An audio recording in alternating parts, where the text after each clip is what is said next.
Dalam video ni saya tunjukkan bagaimana cara untuk anda membuat backup database untuk website shopping cart anda. Okay, ada dua cara. Okay, ini cara pertama adalah untuk anda backup database sahaja. Okay, maksud database ni segala order dan rekod-rekod yang telah ada dalam website anda lah. Okay. Okay, cara untuk buat database adalah pergi ke login ke dalam dashboard anda, pergi ke menu System, Backup dan Restore. Okay, pastikan anda select semua ni dulu. Contoh, anda boleh unselect dulu, lepas select all lah. Okay. Okay, korang klik button backup ni untuk anda buat backup lah.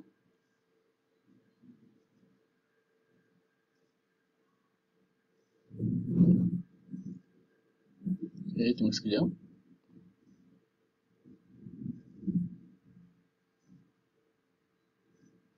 So, kalau lama ni dia bergantung kepada website anda punya database ataupun rekod semula. Kalau terlampau macam contoh website anda banyak sale dan semua banyak customer, so dia akan masa untuk backup lah macam ni contoh tadi. Okay, so anda boleh save lah dekat dalam laptop atau komputer ada backup tersebut.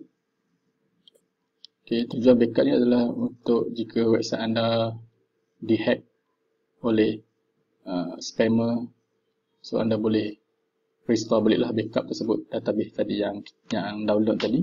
So untuk anda boleh restore balik lah.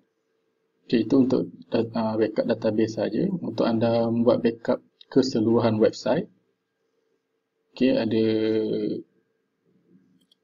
anda perlu login ke dalam billing. Okay, setelah anda pergi ke bahagian backup tadi, anda boleh klik pada bahagian download a full website backup ni. Okay, klik. Okay, anda boleh masukkanlah email yang notifikasi akan hantar memberitahu bahawa backup anda telah selesai. Okay, contoh.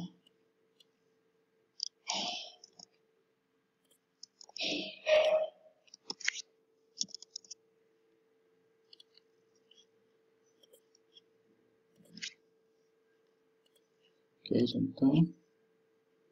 So, generate backup.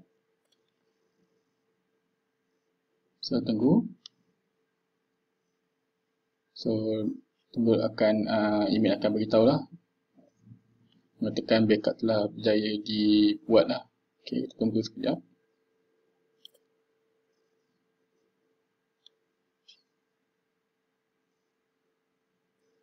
Okay, setelah selesai, so anda akan dapat email seperti inilah. Mengatakan full backup telah complete lah. Okay, untuk anda download backup anda pergi klik go back ni, ataupun anda boleh lihat lah di bahagian atas ni. Okay, sekejap. Okay, semula. Okay, so ni dia. Klik pada link ni dan anda boleh lah save di laptop atau komputer anda backup tersebut. So ini untuk backup keseluruhan website. Okay, yang ini backup untuk database sahajalah. Okay, seeloknya backup ni dibuat dalam sebulan mungkin dalam sekali atau dua kali lah, untuk jika takut berlaku apa-apa seperti website kena hack dan sebagainya. So backup ni kita boleh restore balik lah, kita guna balik backup yang anda buat ni. Okay, semoga ia boleh memberikan manfaat kepada anda lah.